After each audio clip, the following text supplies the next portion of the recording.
So here's a quick disclaimer. The drums that were recorded in this video, this was recorded probably a year ago. I didn't have a title for the video in mind back then when I did this. I just knew I wanted to compare these two microphones, and at some point I would use it for some content. And here we are.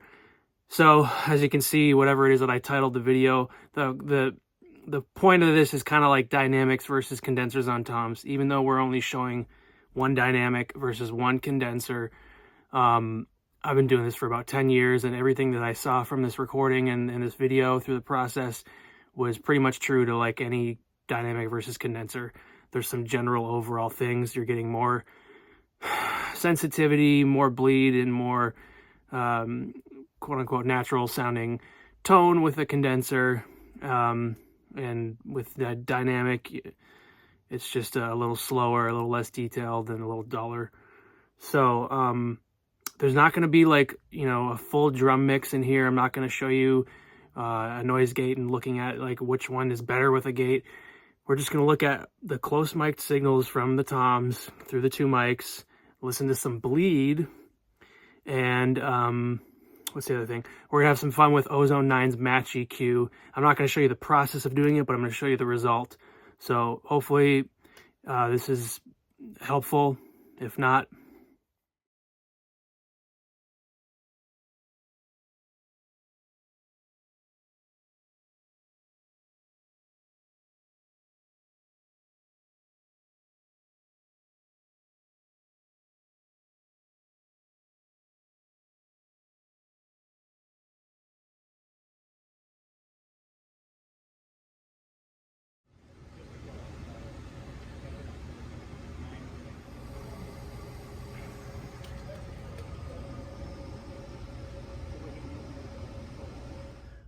so let's just hop right into it. So we've got 3 toms.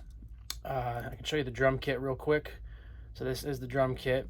Tom 1 is not being used, so the first tom that we're going to hear is this guy right here, and then the first floor behind his shoulder, this guy and this guy.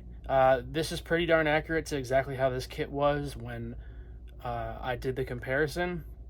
The drum heads are different slightly, but whatever. So yeah, we'll just kind of get right into it. It's just we're gonna be here for a minute, I think. So here's the first tom.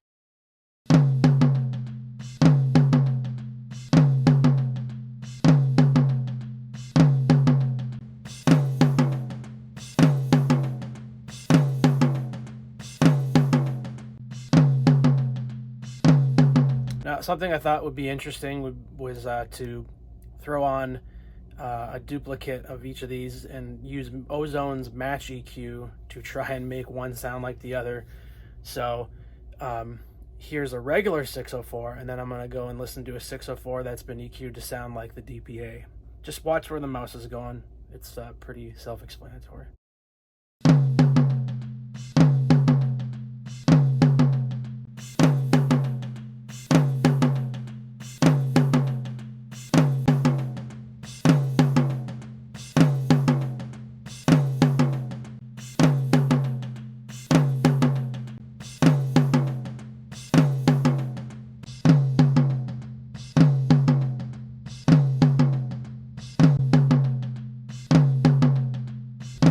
So when I was setting this video up, the first thing I did was level adjust everything to be peaking at the same peak level according to Pro Tools' headroom indicator, which is actually why you see right now they're all at minus 7.3 on that specific spot. And then I realized that's not the full accurate way to do it, and then I needed to use my ears a little bit. So you'll see some of the faders are slightly adjusted to try and get the audible identical volume with everything. I think it's worth looking at.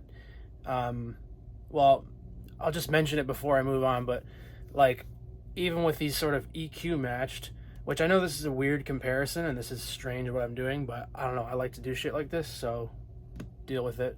Even with like the EQ matched, you're not getting the same response. Like there's a faster transient information obviously going on with the condenser mic, but again, when they're all level matched and EQ matched and all that stuff, my biggest question was always, what happens with the bleed? Is the bleed softer on this one, on that one? Are they the same? Can you really just EQ a dynamic mic and make it sound like a condenser? And once you do, is the amount of bleed in the background the same? It's not, spoiler alert, but we can look at it. So let's do this. Let's do a little bit of bleed on all of these. You can use your ears, but I'm also going to reset the headroom indicator so we can look at it and look at the numbers. So here's some kick, snare, hat bleed. Again, kick, snare, hat bleed on this right here. Imagine a 604, or sorry, imagine a DPA right next to that. That's exactly how it was set up.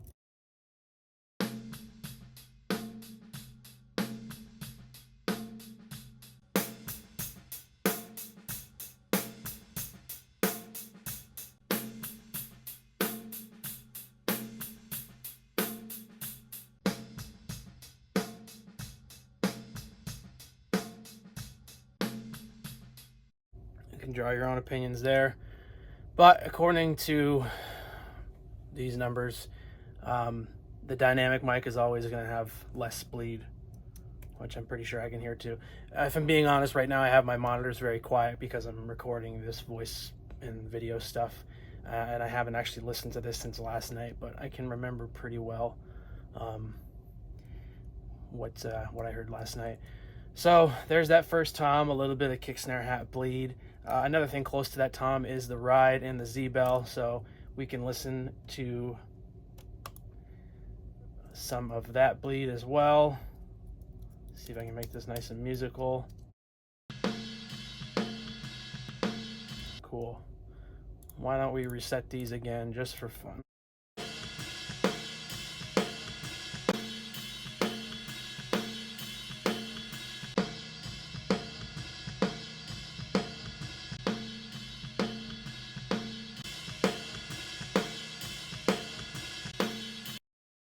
All right, so the regular 604, obviously a lot less bleed, but actually after it was EQ matched, turns out the DPA had a little less bleed in this case.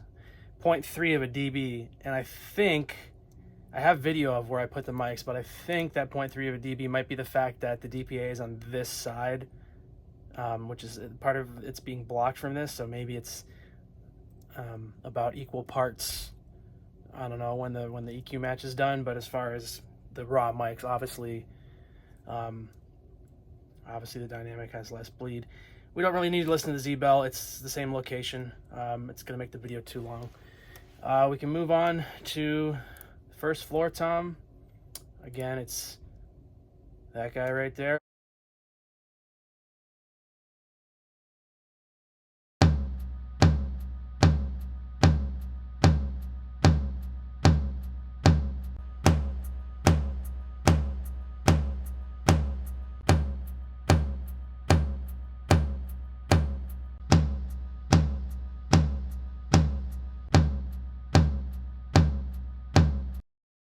So, I mean, same thing as you heard before. Trying to leave my opinions out of it. I must have changed something because these are no longer peaking at the exact same numbers here. I think it's because when I set the level matching up or the clip gain up, I was using this hit here and not this one or something like that. But that's the thing with these, like, even if you can get the certain hit, you know, really, really close, whether it's the EQ matching or the level matching or whatever, you go to a different hit and it's just different for whatever reason. So there's that tom. That's the first floor tom. We could listen to some cowbell bleed real quick. So the cowbell, remember we're on the first floor tom here, right there. So it's really, really close.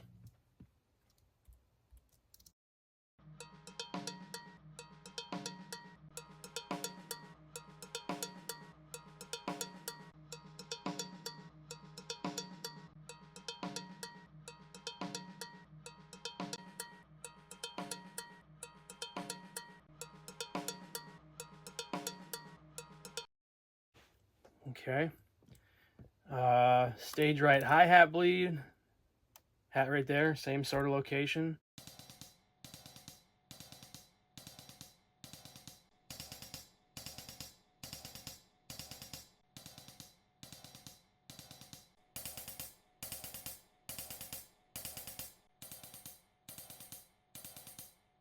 Now, to me, it sounds like, although there is more bleed, obviously on the condenser mics, they're more sensitive. It sounds like a more natural type of bleed, I guess you could say. It's more natural sounding. That's at least what I hear.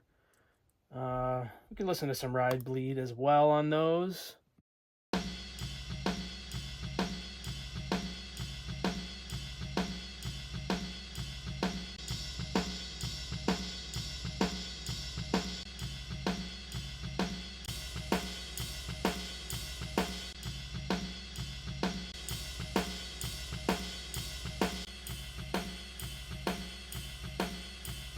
Right. And I don't think we need to listen to the bleed on the floor tom 2. It's going to be very similar, but we can listen to the overall comparison of, you know, the two.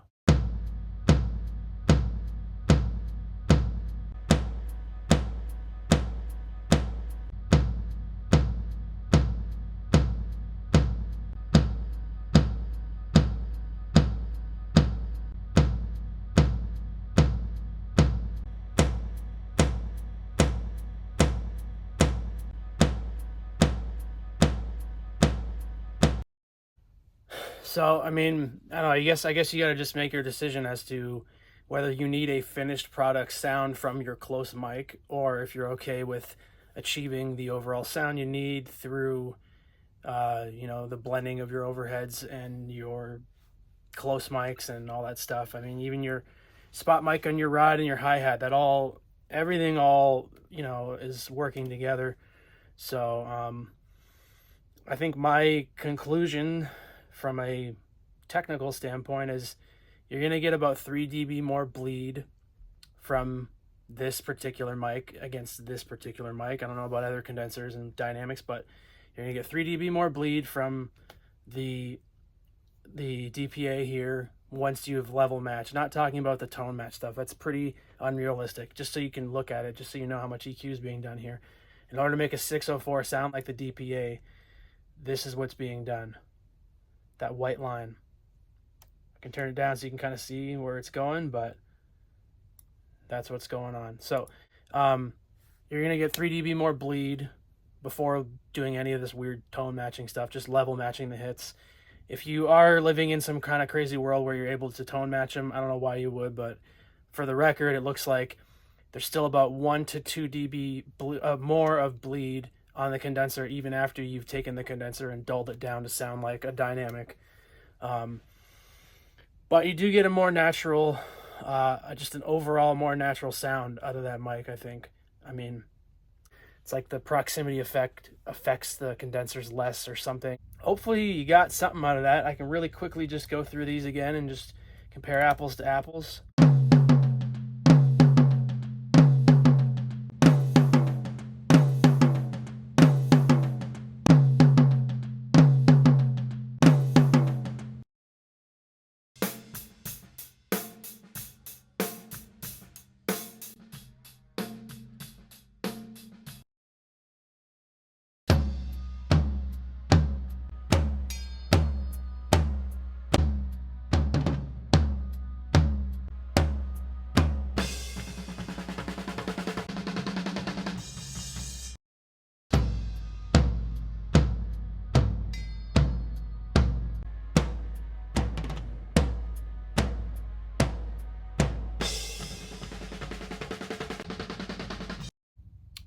Hopefully you got something out of this video. I avoided posting this for a long time because I didn't think it was very educational or had a real point to it, but I taunted my Instagram followers recently and they once again said, yes, post it. So here's my weird ass comparison of two completely different mics. Peace.